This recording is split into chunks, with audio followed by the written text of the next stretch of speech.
Iran and Israel both say the strikes have stopped, and they're also the only sources we have for that.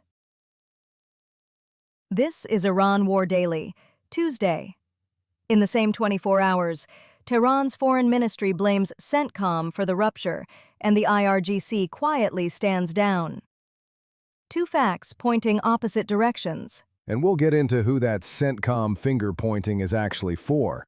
The negotiators, the hardliners, or the shipping desks. Plus, Lebanon is now being named as the breaking point, and Grossi is asking Iran to let inspectors back in. Let's start with the pause itself. A pause announced by each side separately, with no mediator in the middle.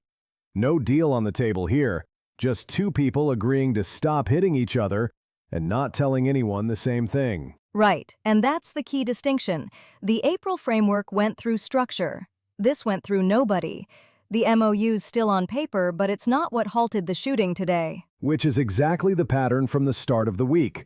Break, redeclare, same pile underneath.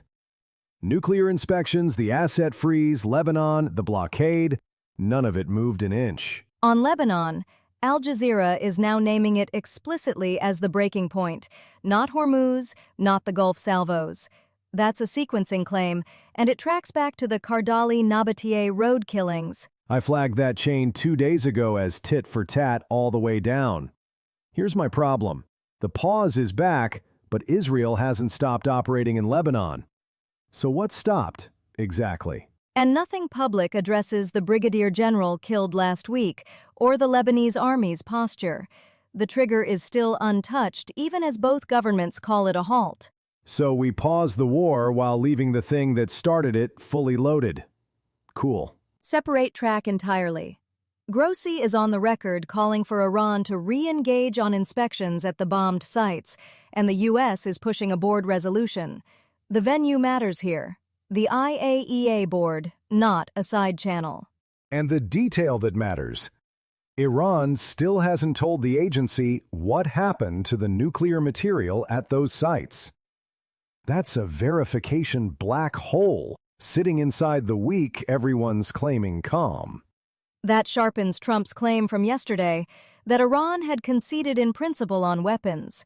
There's still no Iranian corroboration, and Tehran's silent on Grossi's request. The gap between what he says and what they do just got wider. Put it together. The U.S. has no baseline. The IAEA's lost continuity of knowledge, and Tehran isn't talking. A pause means nothing to an inspector who can't get through the door. And on assets, Trump won't unfreeze before a deal. Iran wants partial release first. Same deadlock, now stated by both sides in the same cycle as the ceasefire pause. It's a perfect mirror, and it's stuck.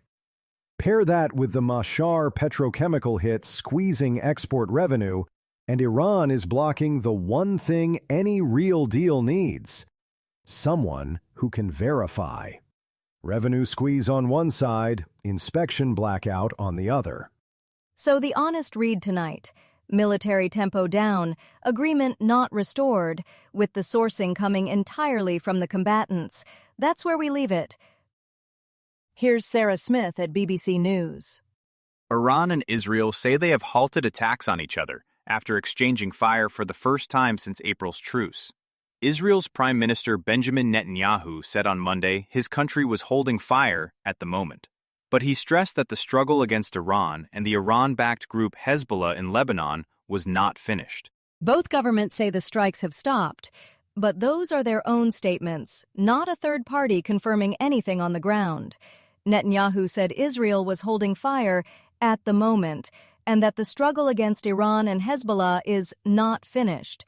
Iran says it delivered a painful response and threatens more severe and crushing measures if Israel hits again.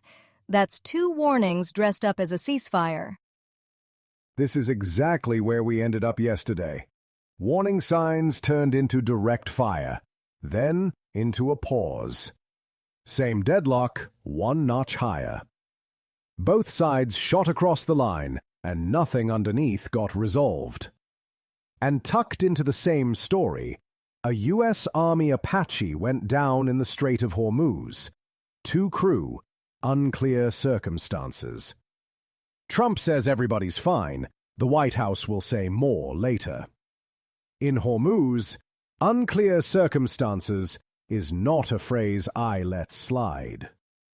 On the helicopter, that's per the New York Times, and Trump's the one saying the crew is fine.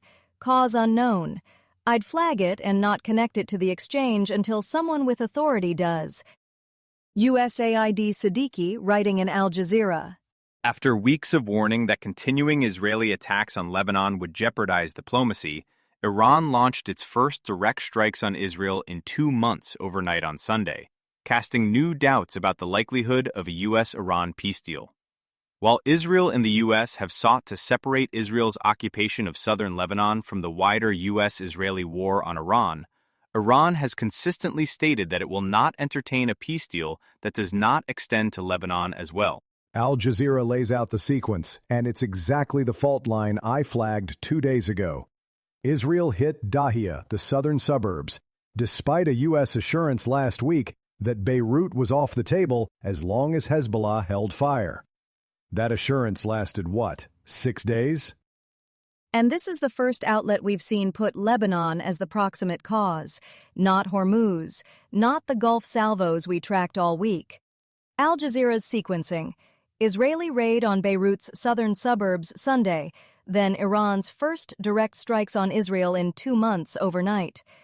The structural piece underneath this, per Al Jazeera, Iran has said all along it won't sign a deal that doesn't cover Lebanon, and Washington and Israel have tried to wall Lebanon off from the Iran file. Last night collapsed that wall. Right, and Iran called it a warning. Broader responses if it repeats, quote, encompassing all American. And then the line cuts off. But you don't need the rest. U.S. bases. That's the part the shipping desks heard. This one's from the Eastern Herald. President Donald Trump said Sunday that the United States will not unfreeze the more than $100 billion in Iranian assets held in accounts abroad, and will not ease sanctions until a ceasefire agreement is completed and Iran has demonstrated compliance. Tehran has said for weeks that the partial release of frozen funds is a prerequisite for any deal, a confidence-building step without which it cannot move forward. Neither side is prepared to go second.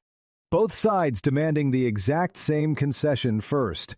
Trump says the $100 billion plus in frozen assets comes after a deal. Tehran says partial release comes before. And that's your whole negotiation in one sentence. Nobody wants to go second. And the sourcing is clean here. Trump said it Sunday on Meet the Press, recorded Friday in Wisconsin. No assets, no sanctions relief, quote, comes after. That's the U.S. position on the record, venue and all. Right, but here's what nags me. This is the same deadlock we logged days ago. Same mirror, same number. The pause and warning we heard at the top of the show changes nothing underneath. Strikes stop. The standoff stays frozen solid. Keep that distinction sharp. The military tempo dropped. Both sides say so. The assets track hasn't moved an inch. 2 different clocks, and only one of them ticked today. And $100 billion is real money, not a talking point. You don't paper over $100 billion with a one-page confidence-building step. Eventually, someone has to write down who releases what, when, and neither capital will sign that line. Here's Asharq al-Awsat. UN nuclear watchdog chief Rafael Grossi called on Iran on Monday to re-engage with the agency so inspections can resume at sites the U.S. and Israel bombed a year ago, as Washington led a push for a resolution to that effect at the agency's board. Iran still has not informed the International Atomic Energy Agency of what happened to those bombed nuclear sites or the nuclear material, including uranium enriched to near bomb grade that was stored there. Grossi went to the IAEA board Monday and asked Iran to, quote, re-engage, and Washington's leading a push for a board resolution to back that up. This is the inspection file, separate from the assets fight. Here's the part that stops me cold. Iran still hasn't told the agency what happened to the nuclear material at the bombed sites. The uranium enriched to 60%, a short step from weapons grade, is thought to have survived. And nobody on the inside can confirm where it is. And the inspections have been frozen since February, halted on safety grounds after the strikes resumed. Since then, the only site they've actually inspected is the Bushehr power plant. So both sides spend the morning saying they've paused, and meanwhile, there's a verification hole sitting underneath it. A pause doesn't mean much to an inspector who can't get through the door. It also sharpens the gap from yesterday. Trump described Iran as conceding in principle on weapons, but Grossi's call goes unanswered, and Tehran's silent on the material. Trump's characterization and Tehran's actual behavior aren't lining up. The U.S. doesn't have a baseline. The IAEA's lost continuity of knowledge since February, and Tehran isn't talking. Good luck writing a deal on top of that. From Arab Desk at Eastern Herald. Esmail Baghaei, the Iranian Foreign Ministry spokesman, said Monday that no one in the region believes Israel acts without prior coordination and active cooperation from the United States, and went further than Iranian officials have gone before. He named U.S. Central Command specifically. CENTCOM, he told reporters at a news conference, provides Israel support in both offensive and defensive military operations. Two things out of Tehran in the same 24 hours.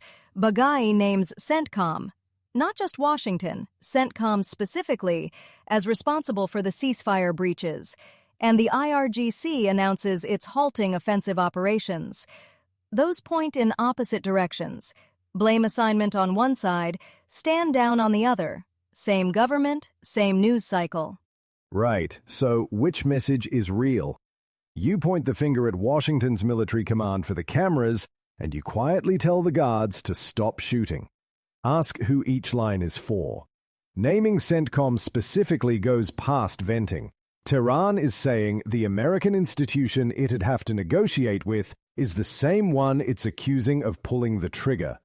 Good luck building a deal on that. And the halt is sourced entirely to the IRGC's own statement. Same as the pause we covered earlier. Both sides announcing it themselves, no mediator in the room. Which is exactly why I don't trust it. The shooting stops, the blame goes up, and the underlying fights, assets, inspections, Lebanon, haven't moved an inch. If you value clear daily updates on fast-moving crises, try Ebola Watch, a weekday briefing on the DRC and Uganda Ebola outbreaks, with case counts, border tracing, WHO vaccine news, and traveler guidance. Find it wherever you listen to podcasts. You'll find links to every story we covered today in the show notes. So if something caught your attention, you can go straight to the source and read more. That's Iran War Daily for this Tuesday, June 9th. This is a Lantern podcast.